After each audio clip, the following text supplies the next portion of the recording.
Vamos aqui comentar alguns versículos aqui que são oportunos, né, para a nossa vida de cristãos no que tange a evangelismo, a missões, que é o tema de hoje. Como já foi dito aqui pelo nosso presbítero Darcy, missões, evangelismo, né, isso é o carro-chefe da igreja, né, o cristão, verdadeiramente cristão, ele evangeliza, né? Ele transmite o evangelho, ele transmite vida para aqueles que estão em estado de morte. Então, os irmãos acharam aí, Evangelho de João, capítulo de número 4, e nós vamos ler aqui o versículo de número 4, mas eu só vou ler aqui o versículo de número 4 e a gente vai trazer aqui um contexto para a gente se sintonizar e em seguida a gente vai comentando o texto, tá bom? Então o texto diz assim no versículo 4: E era-lhe necessário passar por Samaria, né? Então, meus irmãos, aqui nós estamos no Evangelho de João. Os irmãos sabem que João, conhecido como o apóstolo do amor, um dos 3 discípulos mais próximo do Senhor Jesus, né? Ele participou lá da transfiguração, ele foi chamado por Jesus para estar no lugar mais íntimo na ocasião do Getsêmani. Ele é o discípulo que repousou a sua cabeça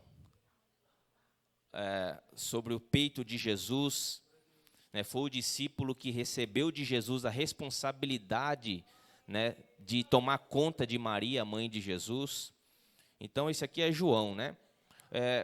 Esse evangelho aqui para se dizer que foi João que escreveu, nós temos que trabalhar com as evidências externas e com as evidências internas. As evidências externas, né, é consenso entre os pais da igreja que João foi quem escreveu esse evangelho, né? E a evidência interna está no próprio livro. Lá no finalzinho, a gente vê a forma como João, como escritor, ele escreve e dá para inferir que ele é o escritor do livro. No capítulo 21, versículo 24, ele diz assim: Este é o discípulo que testifica dessas coisas e as escreveu, né? E sabemos que o seu testemunho é verdadeiro. Então, aqui, nesse versículo aqui, se dá para inferir que João foi o escritor desse evangelho. O evangelho de João, contrariando muitas vezes a nossa mentalidade quando a gente não estuda muito a questão de quando foram escritos os livros da Bíblia, mas o evangelho de João ele foi um dos últimos a serem escritos juntamente com o Apocalipse, né? Provavelmente ali depois do ano 90, João escreveu, e ele escreveu quando ele era o pastor de Éfeso, né, já bem senhor, né, e ele escreve João com o propósito a sua tese principal é apresentar Jesus como Filho de Deus, né, apresentar a divindade de Cristo para combater heresias como o gnosticismo na época que estava assolando a igreja. E aqui, meus irmãos, no capítulo 4, né, João aqui ele fala sobre a ocasião que Jesus ele sai da Galileia, né, depois de uma festa que ele foi a Jerusalém, ele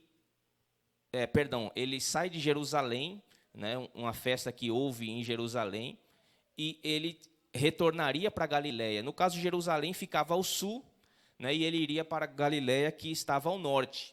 E nesse percurso, o escritor ele diz que era necessário que ele passasse por Samaria.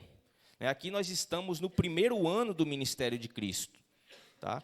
Estamos no primeiro ano do ministério de Cristo. Então, nesse trajeto de Jerusalém, voltando para a Galileia, porque os irmãos têm que lembrar que os evangelistas eles mostram que o ministério de Jesus ele se desenvolveu majoritariamente na Galileia e com porções em Jerusalém, né? Mas na Galileia ele transitava entre Galileia e Jerusalém, né? Então, na Galileia dos gentios, foi onde ele teve maior aceitação, vamos dizer assim. ele teve maior espaço. E, por incrível que pareça, em Jerusalém, que era o lugar onde estavam os rabinos, onde estava a liderança judaica da época, foi o lugar onde ele teve mais oposição, e foi em Jerusalém que se deu a sua condenação, né, e, por consequência, a sua crucificação. Então, aqui ele, depois de sair de Jerusalém, da festa, porque ele sempre subia como judeu que era, ele, na ocasião das festas, das principais festas, Páscoa, Pentecostes, Tabernáculos, ele ia a Jerusalém. Então, no primeiro ano aqui, ele, depois de findar a festa, ele vai retornar para a Galiléia, que estava ao norte. E aqui a gente tem que ter muito claro, irmãos, lembrar do contexto de Israel. Os irmãos lembram que Israel, a partir do reinado de Roboão, né, foi dividido entre Reino do Norte e Reino do Sul. Ou seja, Israel perdeu a sua unidade. Os irmãos foram divididos. Então, o que acontece? Israel, depois da divisão lá na ocasião de Roboão, nunca mais foi o mesmo. Né? Ficou dividido entre Judá, ao sul, né, que era composto de Judá e Benjamim, cuja capital era Jerusalém, e Samaria, né, o Reino do Norte, onde ficavam as outras 10 tribos, que tinha como tribo principal a tribo de José ou de Efraim. É muito frequente o nome Efraim. Né? Então, nós temos que lembrar dessa questão, porque estávamos aqui, esse contexto é um contexto de um povo dividido, de uma terra dividida. Né? E aqui Jesus, quando o texto diz, era-lhe necessário passar por Samaria, isso aqui diz muita coisa. Né? Diz muita coisa. Então, aqui a gente fala de séculos de rixa, séculos de rivalidade, séculos de inimizade, e é aqui que a gente vai trabalhar algumas lições sobre a nossa capacidade de evangelizar, né? A nossa capacidade, a graça de estabelecer relacionamento, né? De usar pontos de toque para se relacionar com alguém, para transmitir o evangelho a essa pessoa. Né? Então, o texto aqui, algum comentarista diz que a palavra aqui necessário ocorre no livro de João, expressando uma necessidade divina. Era necessário. Né? Ou seja, necessidade divina. Necessidade divina, Jesus ia até as regiões de Samaria, aqui no caso Sicar, que os comentaristas colocam como equivalente de Siquém e Bate, porque ele menciona aqui o poço que Jacó deu a José, lá no capítulo 33, versículo 18, 19 e 20 do Gênesis. Né? Então, aqui no caso, é a antiga Siquém, certo? A atual, hoje em dia, a cidade de Nábulos, o nome, se você for pesquisar, você vai achar lá. Então, era necessário Jesus ir a essa região para encontrar apenas uma pessoa. Uma pessoa. Então, aqui nós vamos trabalhar isso aqui, tá bom? Então, lembrando, viu? Reino do Norte, Reino do Sul. Jesus aqui, quem é? Jesus é o Reino do Sul, Jesus é judeu, né? Jesus é de Judá. Judeu por quê? Porque é de Judá. E essa mulher é uma mulher samaritana do Reino do Norte. Historicamente, inimizade entre ambos. Historicamente, rivalidade entre ambos. Né? Historicamente, rixa entre ambos. Só que Jesus, ele veio trazer o reino de Deus, e o reino de Deus está acima de inimizade, de rixa, provocadas por tradições de família, por tradições de nações. Né? O reino de Deus, irmãos, está acima de tudo isso. Não é? Então, vamos lá. Capítulo 4. E quando o Senhor entendeu que os fariseus tinham ouvido o que Jesus fazia e batizava mais discípulos do que João, ainda que Jesus mesmo não batizava mais os seus discípulos, deixou a Judéia, sul, e foi outra vez para a Galiléia, o norte. E era-lhe necessário passar por Samaria. Veja, o texto enfatiza que era necessário, era uma necessidade, ele não procurou um outro caminho. Né? Porque normalmente, às vezes, quando a gente tem um problema com alguém, a gente vai evitar o encontro, não é verdade? Às vezes, alguma dificuldade com algum irmão, e, dependendo do nosso nível de maturidade, a gente vai evitar o encontro. Mas Jesus nos ensina que não, tem que encontrar. Tem que encontrar e olhar no olho. Né? E não só em relação a irmão, é em relação a pessoas no nosso ambiente de trabalho, ou em escola, no lugar onde você está inserido na sociedade. Porque a igreja evangeliza assim. É claro que a gente tem o período de evangelismo. Os irmãos aqui fazem o quê? No domingo, né? No domingo, marca o horário, etc., e sai para evangelizar. Ok. Mas o evangelismo ele é feito com o nosso testemunho diário, onde a gente está inserido na sociedade. Vou dar um exemplo. Por exemplo, você pega Filipenses, Paulo escreve aos Filipenses, a carta aos Filipenses. Paulo ele frutificou dentro de uma cadeia, né? E no final da sua vida, que ele alugou uma casa lá em Roma, ele evangelizava lá naquela casa. Ele não podia sair, mas era evangelho em quem estava ao redor dele ali. Então, onde que eu estou inserido na sociedade? Onde você está inserido na sociedade? É lá que você vai testemunhar de Cristo.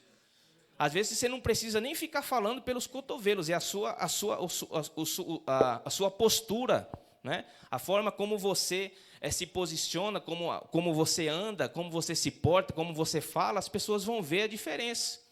Isso vai atrair atenção e vai abrir portas para que o evangelho seja inserido, seja semeado no coração da pessoa. E aqui o texto diz, era-lhe necessário passar por Samaria, ele não fugiu da encrenca. Meu Deus, era uma encrenca, como eu disse aqui, praticamente quase 1000 anos, irmãos, porque a divisão do reino aconteceu com Roboão, isso foi lá pelas alturas de 900 e pouco antes de Cristo. Né? Salomão, Roboão. Então, 900 e alguma coisa. Então, foi muito tempo, já um negócio que vem há muito tempo. E, para não bastar a divisão, quando a gente vai pegando a linha da história, a gente vai ver que houve atitudes que contribuíram para se crescer a mágoa, né? Exemplo, depois do exílio babilônico, que Deus usa Neemias os irmãos sabem, para trabalhar lá na questão da reedificação de Jerusalém, quem que se opôs à reconstrução, né, de Jerusalém e também a reconstrução do templo? Quem se opôs? Foram os samaritanos, né? Gente ligada aos samaritanos.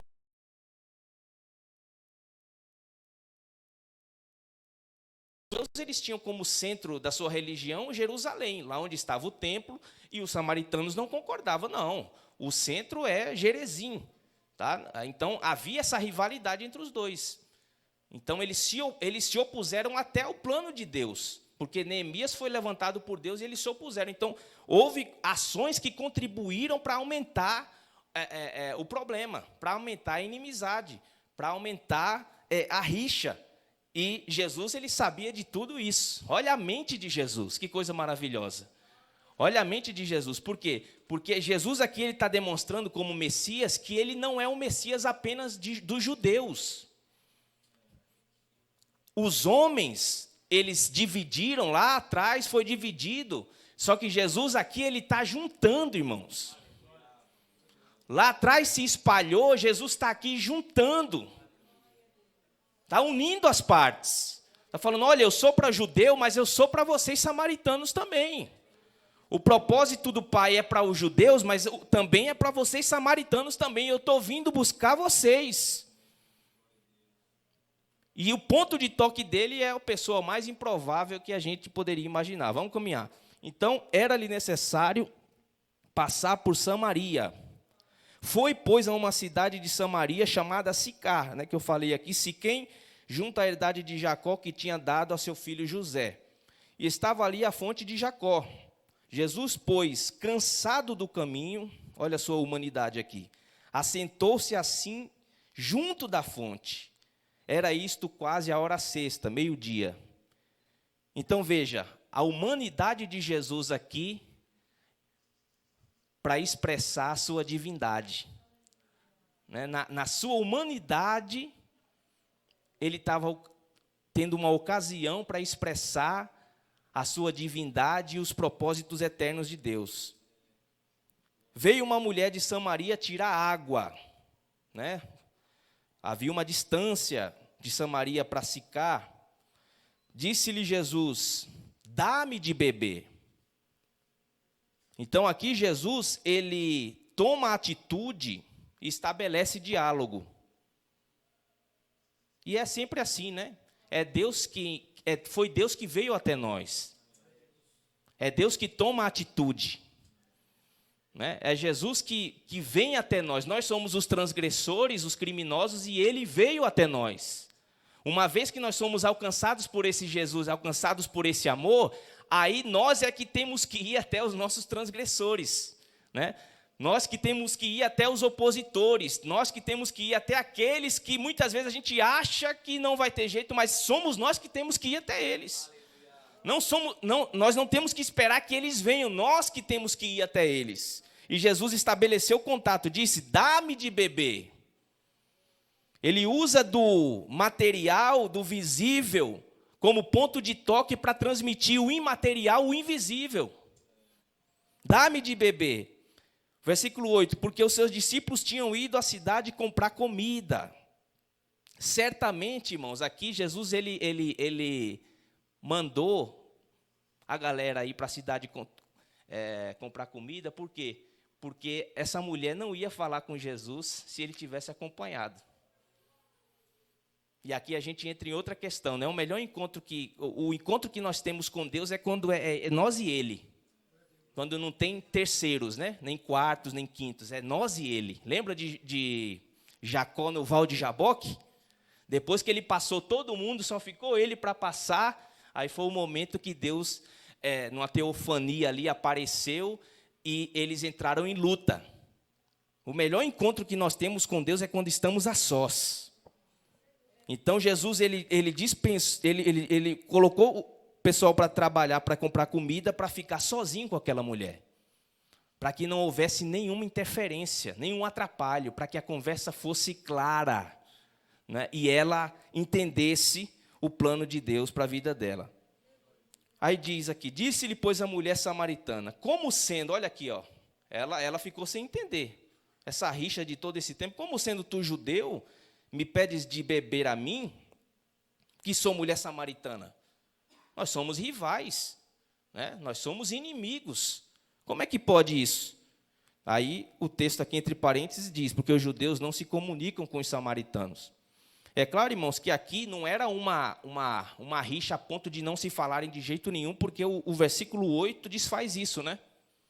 Porque eles estavam na região de Samaria, o texto diz que os discípulos tinham ido para lá comprar comida. Ora, se eles não se falassem, né, a ponto de... Se a inimizade fosse tão grande de não se falar, eles não comprariam, não negociariam com samaritanos. Mas havia uma divisão aqui. E aí o texto diz, Jesus respondeu e disse-lhe, ele já entrou aqui na questão espiritual mesmo, ó. Se tu conheceras o dom de Deus... E quem é o que te diz, dá-me de beber, tu lhe pedirias e ele te daria água viva. Em outras palavras aqui, se você conhecesse o presente de Deus, quem é o que te diz, dá-me de beber, tu lhe pedirias e ele te daria água viva. Disse-lhe a mulher, Senhor, tu não tens com que atirar e o poço é fundo. Onde, pois, tens a água viva? A atenção, Jesus conseguiu prender a atenção dela. Né? Jesus conseguiu prender a atenção dela. Caiu por terra aqui já um nível de inimizade. Ela começou a responder, ela começou a se interessar pelo assunto. És tu maior do que o nosso pai Jacó, que nos deu o poço, bebendo ele próprio dele, os seus filhos e o seu gado? Jesus respondeu e disse-lhe, qualquer que beber desta água tornará a ter sede, da água do poço de Jacó. Mas aquele que beber da água que eu lhe der, nunca terá sede. Porque a água que eu lhe der, se fará nele uma fonte de água que salte para a vida eterna. Então, aqui Jesus começa a revelar o seu plano glorioso para a vida daquela mulher. Olha, você veio buscar aqui água no poço de Jacó, mas eu tenho água viva para você. Eu tenho salvação para você. Eu tenho revelação para você. E se vocês forem ver aqui no contexto de João, essa expressão água viva, à luz do contexto de João, os irmãos vão entender que é uma referência ao Espírito Santo. Não é? Se você ler capítulo 7, versículo 38, 39, você vai ver Jesus dizendo: quem crê em mim, como diz a Escritura, rios de água viva correrão do seu ventre. Não é? E ele diz muito claramente que isso é uma linguagem que fala a respeito do Espírito Santo.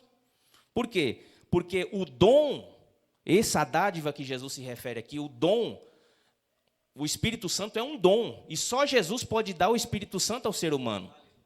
Todo aquele que crê em Cristo, ele recebe o dom do Espírito.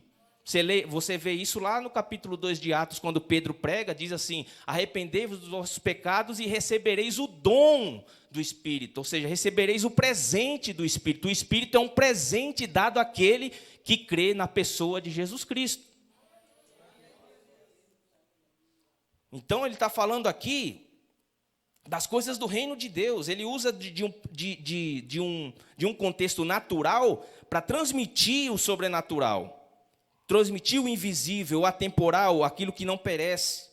Aí ele disse assim, aí ela disse no versículo 15, disse-lhe a mulher: Senhor, já mudou, tá vendo? Agora ela está chamando de Senhor já. Senhor, dá-me dessa água para que não mais tenha sede, e não venha aqui tirá-la. Disse-lhe Jesus: vai, chama o teu marido e vem cá. Olha só, começou a apertar, né? Mas, irmão Lucas, pode evangelizar assim, falando de pecado? Tem que evangelizar assim. Não é? Tem que evangelizar assim. Porque o falso amor, o falso evangelho que estão pregando hoje por aí, não se fala mais de pecado. E aqui nós estamos falando do amor encarnado. E aqui ele tocou no ponto, né? Vai e chama o teu marido. Porque o pecado, irmão, não é um negocinho, né, uma coisa corriqueira. Eu uso aqui as palavras do pastor Antônio Gilberto: o pecado é um crime hediondo.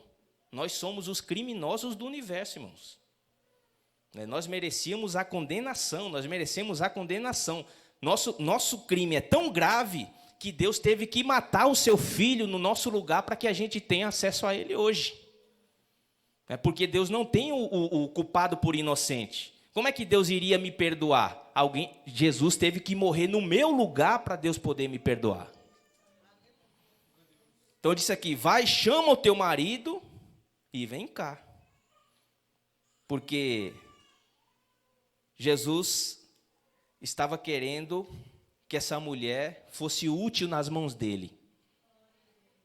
Para, através dela, ele estabelecer o seu propósito e alcançar os samaritanos. Ele estava aqui no processo de anexar, de trazer de volta aquilo que se havia perdido, de juntar aquilo que se havia separado. Porque, como eu disse aqui, Jesus ele é rei, mas ele não é rei apenas de Judá, tá? Ele é rei de Judá e do Reino do Norte. Ele é rei de judeu e de gentil. Ele não é rei apenas ele não é propriedade exclusiva apenas dos israelitas, dos judeus, não. Ele é rei de gentios e de judeus. Ele é o Senhor, né? Então diz aqui: vai, chama o teu marido e vem cá. A mulher respondeu e disse: não tenho marido. Disse-lhe Jesus: disseste bem, não tenho marido, porque tiveste 5 maridos e o que agora tens não é teu marido. Isso disseste com verdade. Disse-lhe a mulher: Senhor, vejo que és profeta. Os samaritanos, por mais que eles tinham muita mistura, muita tribulação lá, os samaritanos eles criam na Torá e criam no mesmo Deus dos judeus, né? Do pessoal do sul. Eles criam. Eles tinham muito sincretismo. É só você pegar a história do Reino do Norte, que não é brincadeira. Né? Mas eles criam, eles sabiam, eles conheciam a Torá. E quando Jesus ele traz essa revelação para essa mulher aqui, na hora acendeu a lâmpada, e por isso que ela fez a associação: vejo que tu és profeta. Por quê? Porque na história de Israel, os profetas, o ministério profético tinha como principal atuação denunciar o pecado do povo de Deus. Né? Trazer à luz o pecado do povo de Deus com o propósito de trazê-los de volta, de se arrepender. Porque Deus não fala do pecado no sentido de matar, não. Ele fala no sentido da pessoa abandonar o pecado e vir para Ele. É um processo de libertação, é para produzir arrependimento e a pessoa vir para Ele. Então, ao evangelizar, a gente tem que falar dos nossos posicionamentos bíblicos, definir, porque a Bíblia define o que é pecado, mas apresentar a graça de Deus, que há um escape para o pecado, que Jesus é o escape para o pecado, que Jesus é quem liberta da escravidão do pecado. Deixando claro a hediondez do pecado, apresenta-se o libertador, que é Jesus. O pecado é grave, mas Jesus é quem purifica de todo pecado. É Jesus que perdoa pecado. Aí continua. Vejo que tu és profeta. Aí ela entra num assunto religioso, ela entra num assunto de adoração. Parece que foi uma quebra, né, de assunto aqui, mas não foi. Na verdade, por trás desse coração que estava com essa vida completamente duvidosa, essa vida completamente bagunçada, havia alguém que tinha sede pelas coisas de Deus. Havia alguém que queria respostas de Deus no que concerne a adoração. Mas, Lucas, como é que pode uma pessoa com a vida toda bagunçada desse jeito estar falando de adoração? Sim, muita gente que está aí, principalmente hoje que a gente está vivendo nesse contexto de confusão religiosa no Brasil, muita gente aí está clamando por esclarecimento acerca da adoração. A gente vê hoje todo um monte de tipo de igreja, né? Igreja para o freguês aí, para dar e vender. Só que nem toda igreja é a igreja de Jesus. Nem toda igreja é a igreja que Jesus ele realmente está recebendo adoração, está recebendo o serviço. Tem muita igreja. Tem muita confusão religiosa, tem muita gente falando no nome de Deus, mas onde é que realmente está a verdadeira adoração? Estava falando com um jovem ontem, como discernir quem é e quem não é. A gente só vai poder discernir através da palavra de Deus.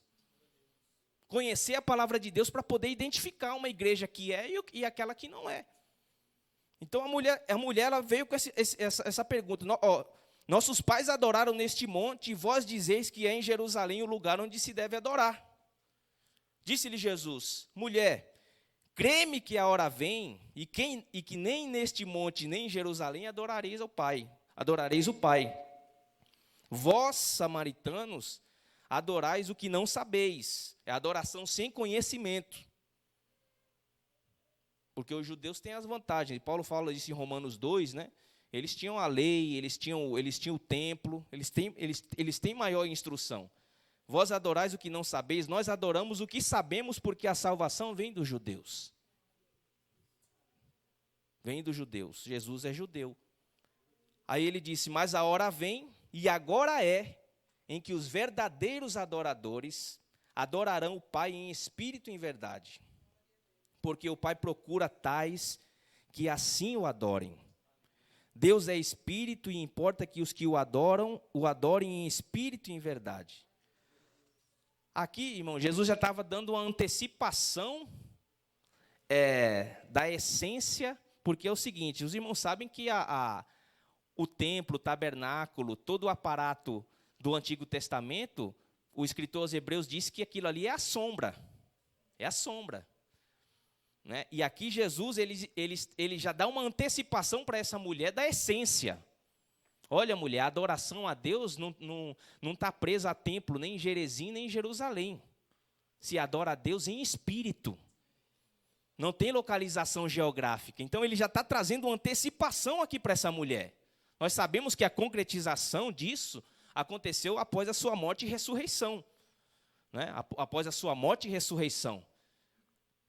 Então, mas aqui ele traz essa antecipação para essa mulher. No versículo 25, a mulher disse, a mulher disse-lhe: eu sei que o Messias, olha só, a mulher, ela conhecia de Bíblia, hein? E eu sei que o Messias, que se chama o Cristo, vem. Quando ele vier, nos anunciará tudo. Ela sabia o necessário. Será, irmão, que tem gente aí que está numa vida aí fora, completamente duvidosa, enrolada, vamos dizer assim, e conhece de Bíblia? Seus irmãos acham que tem ou não tem? Às vezes no nosso trabalho, mas no geral, encontrar na rua, no evangelismo que a gente faz com folheto, no geral. Será que tem gente que conhece de Bíblia, mas está preso? e precisa de alguém precisa de um, vamos colocar assim, entre aspas, de um profeta para trazer clareza para a vida dela, somos nós, irmãos. Nós que temos essa incumbência de trazer clareza, porque o profeta, a incumbência dele é trazer clareza. É trazer clareza para a vida da pessoa. Para a pessoa abandonar o pecado e voltar para Deus. É isso. Continuando. Jesus disse-lhe, olha só, aqui ele se apresenta de maneira clara. Eu o sou, eu que falo contigo. Olha só, a mensagem do evangelista é Jesus. Ele diz, ó, eu o sou. Ela fala do Messias, ele diz, eu o sou. Isso faz eco com a expressão que Deus falou a Moisés, lá no capítulo 3 do Êxodo. Lembra quando Moisés pergunta o nome de Deus, aí Deus diz assim, o meu nome é eu sou o que sou. E essa expressão é muito recorrente no Evangelho de João, né? Aqui ele fala, eu o sou. Mas lá para frente você vai ver que ele fala, eu sou o pão da vida, eu sou a ressurreição e a vida, eu sou o caminho, a verdade e a vida, eu sou. Ele está expressando a sua divindade aqui. Eu sou, eu que falo contigo. Jesus falou de uma forma direta para uma pessoa que estava vivendo uma vida completamente questionável. Para muitos da grande sociedade, da alta sociedade judaica, ele não falou dessa maneira, ele não se apresentou dessa maneira tão clara. Para essa mulher, ele se apresentou. Olha, eu tenho uma audiência particular com você aqui. E qual é o assunto? Eu mesmo, eu que falo contigo, eu sou o assunto. É a mensagem do evangelista, Jesus, né? Cristo, o Messias, né? O que salva o homem do pecado, o que liberta o homem do pecado, o que traz paz ao coração do homem, o que reconcilia o homem com Deus. 27, nisto vieram seus discípulos e maravilharam-se de que estivesse falando com uma mulher, porque culturalmente tinha empecilhos, porque os rabinos eles não falavam com mulher em público. E Jesus aqui ele quebrou essa regra. Todavia nenhum lhe disse, que perguntas ou por que falas com ela? Deixou, pois, a mulher o seu cântaro, se desprendeu do material e foi à cidade e disse àqueles homens. Ou seja, ela aqui, quando ela deixa o cântaro, ela está aqui tá mostrando muito claramente que a prioridade dela não era mais a água do poço de Jacó. Ou seja, a prioridade dela não era mais o terreno, não era mais o visível, não era mais o temporal. A prioridade dela agora era a água da vida, né? Eram as coisas celestiais, as coisas de Deus. Então aqui aqui ela expressa que dentro dela as coisas foram colocadas no lugar, né?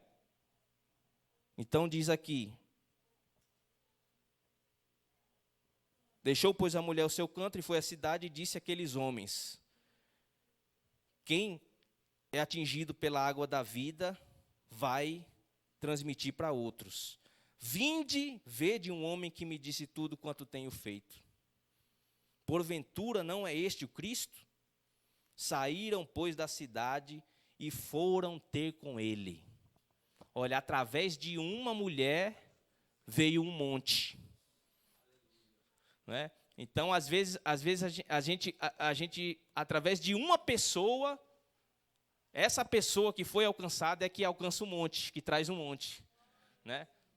Então veja como que Deus trabalha, às vezes pela pessoa mais improvável, segundo a nossa mentalidade, né? A pessoa mais improvável, a gente através dela vem um monte de gente. Deus traz um monte de gente. Aí você não tem que se sentir diminuído, porque Jesus trabalhou assim. Jesus poderia ter alcançado a cidade, usado outra estratégia e ter alcançado logo as massas em Samaria, mas ele não fez assim. Ele foi através dessa mulher.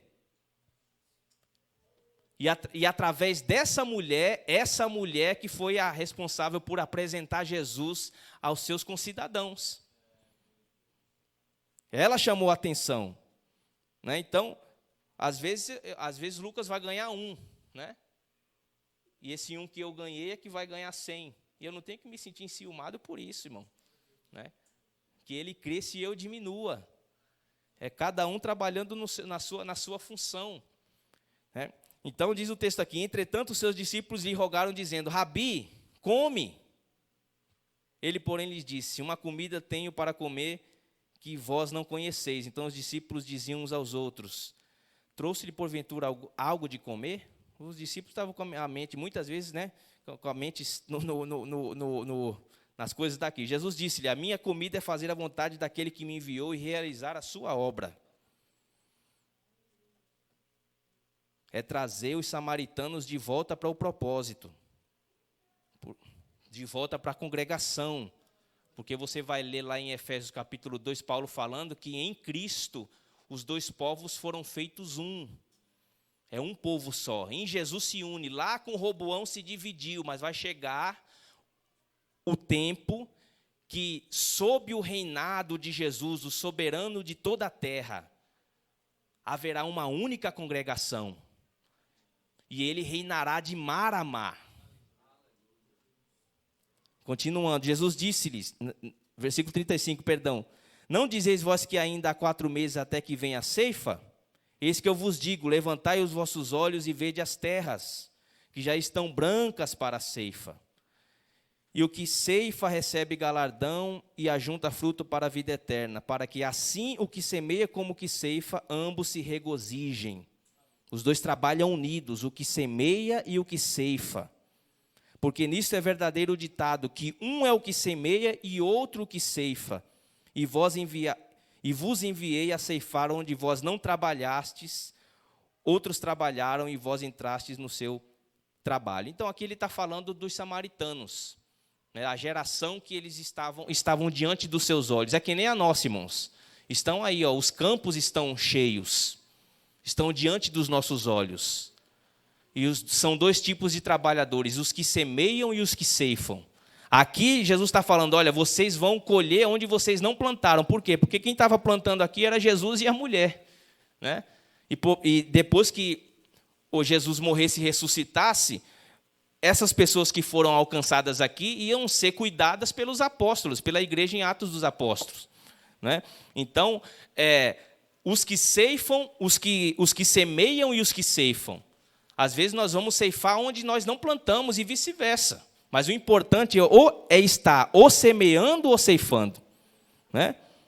E para a gente encerrar, versículo 39 aqui em diante, diz assim, muitos dos samaritanos daquela cidade creram nele, pela palavra da mulher que testificou, disse-me tudo quanto tenho feito. Olha, ela não se sentiu ofendida por ser revelada a sua vida. Muito pelo contrário, ela usou como testemunho de que Jesus era o Messias.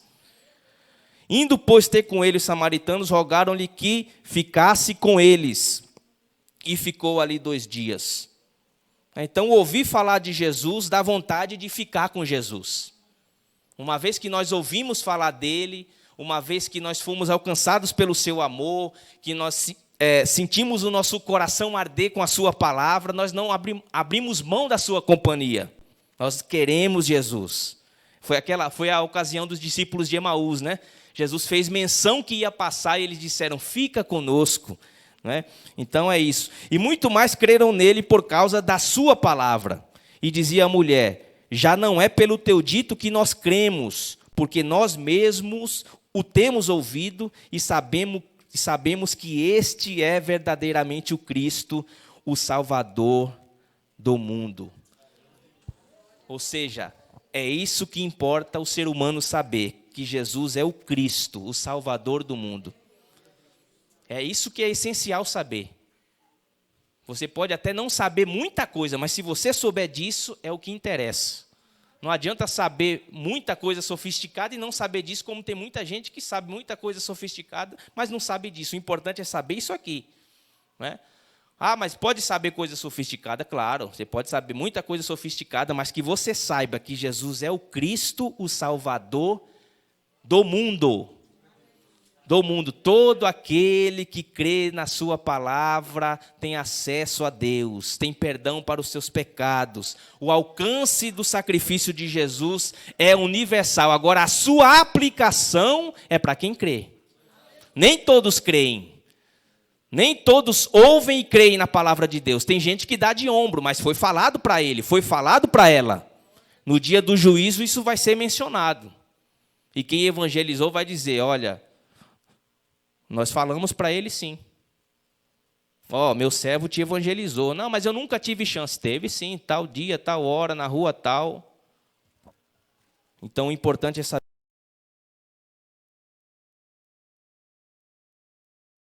Aprendamos com Jesus, não é? É a necessidade divina, transmitir a palavra de Deus, transmitir a revelação de Cristo para os homens. É necessidade, não é? Jesus aqui mostrou, era necessário. Então é uma necessidade divina falar de Cristo, porque só Jesus tem salvação para o pecador. Não é só Jesus tem bênção, tem casa. Não, irmão, isso aí ele dá sim, lógico que dá. Mas o problema do ser humano é o pecado. Só Jesus é quem liberta o homem do pecado. Só Jesus é quem perdoa pecado. Só Jesus é quem purifica do pecado. Só em Cristo o homem é feito nova criatura e tem acesso a Deus e pode chamar Deus de Pai. Só em Cristo. Fora dele não há. Eu termino com as palavras de Pedro lá no 4:12 de Atos. Né? Em nenhum outro há salvação, porque também debaixo do céu nenhum outro nome há dado entre os homens pelo qual devamos ser salvos. É o nome de Jesus. Ele não é um dos caminhos, ele é o caminho, a verdade, a vida. Amém. Glória a Deus. Quantos louvam a Deus por essa palavra?